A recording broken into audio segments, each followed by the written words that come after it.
In the ancient ages, predating the establishment of Equestria, the three tribes of unicorns, Pegasi and earth ponies struggled for survival in northern Nicos.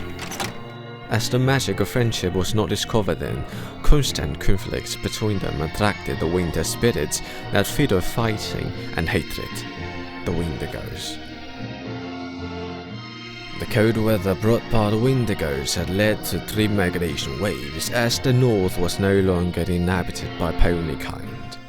While 2 fleets migrated southwards on Nicos, the last group crossed the straits into the unknown lands of Griffonia. As those who moved to the south and finally united and formed Equestria, the ponies who headed to Griffonia remained unclear and lost all contact with the rest of the pony kind.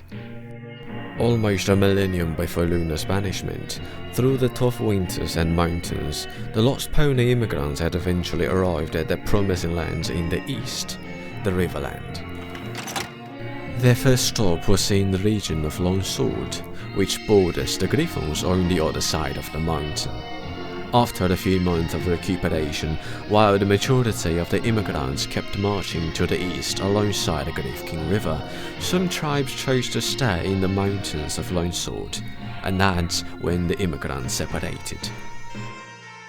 The pony immigrants were quickly divided by the tribe then: Earth Pony, Pegasus or Unicorn.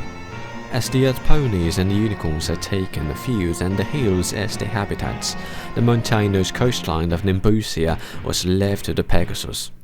Ironically, the tribes of Riverland had fallen into numerous civil wars soon after their arrival, as they never learned from the past. In 66 BLB, Grand Prince Blacksword faced Strategos and Dinatals of Nimbusia in the Battle of Chironea and defeated him.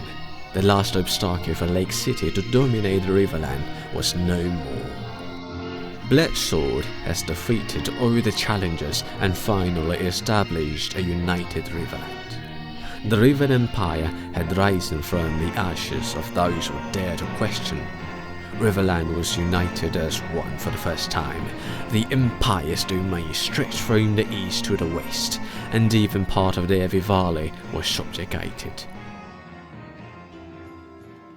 This golden age of Lake City remained for a few hundred years, but was eventually interrupted by the rebellion of the Zaftan Cossacks from Evi Valley. It was the year of 353 ALP, and things would only get worse. As the princely civil war began, Lake City stood no chance and was defeated. The Cossacks of Evi Valley formed the independent kingdom of Zaftan. Rekograd formed its own principality, and all other subject nations in Riverlands had broken free. 400 years later, when the Griffonian Empire's claws reached and sacked Lake City, the royal court of the principality had fallen into turmoil. As a compromise, Grand Prince Frelspear was forced to abdicate the throne. In 752, the guilds launched a coup d'etat, establishing a democratic republica with considerable merchant and military influence. Since after, the political situation of Lake City has never been settled. In 898, following an attack from the Empire, Lake City signed the Treaty of Corktantinople, being one of the founding members of the River Coalition.